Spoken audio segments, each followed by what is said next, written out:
1988年5月，柏林上空的一声霹雳，撕破了西方人对中国电影所持的蔑视。红高粱为中国电影获得了第一个世界级大奖——柏林金熊奖。可以说，它是中国电影的高峰，是中国艺术史上的高峰。九儿一回家就成了寡妇，吓得不敢进屋。她怕染上麻风病，将自己的被褥拿到屋外，在院子里睡了一夜。酒坊的伙计见掌柜的死了，一个女人怎么能扛起烧锅的生意，便收拾行李准备散伙。罗汉大哥端来一碗高粱酒，口称掌柜，见没有回应，便用酒在地上喷了一圈。这高粱酒能消千病百毒，掌柜的小心在意。第二天一早，伙计们早早收拾好，准备向九儿请辞。九儿从院子里走出，劝住要走的各位，他愿意扛起烧锅生意，女人当掌柜，大家还是头一回听说，足见九儿胆识和魄力。罗汉大哥，你在李家的日子久了，凡事还得您多张罗着。我一个女人家，全仗大家伙帮忙了。要是实在有不愿意干的，想走也不强留。这个月的工钱照发，日后想回来，还是咱烧酒锅上的人。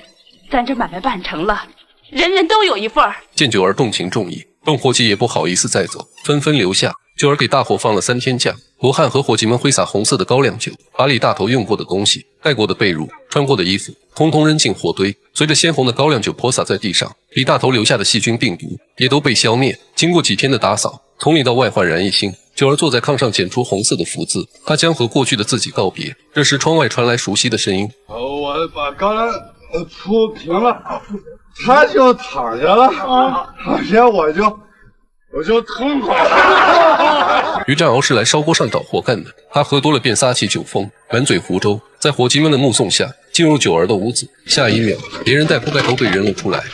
这人喝多了，把他拖出来。众伙计将于占鳌按在地上，九儿接过铁锹，狠揍了于占鳌一顿。伙计们将于占鳌抬走，塞进酒缸。我说不来劲儿啊！别干着我！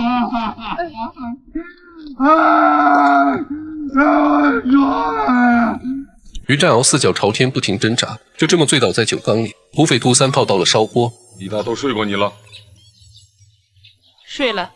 妈，他二话不说掳走九儿，让人拿钱来赎。3天后，于占鳌酒醒了，九儿也被罗汉用东拼西凑的大洋赎回。看着九儿，他满脸羞愧，只身一人去找秃三炮报仇。肉铺的掌柜叫胡二，随便给于占鳌倒了一碗酒，从锅里扔出一个牛头。爷爷，我要吃牛肉，吃就吃，不吃就滚。后生，你也配吃牛肉？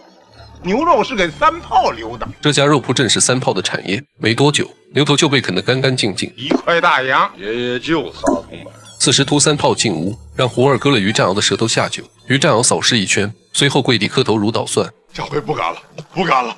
哎，别动，动了我就宰了他。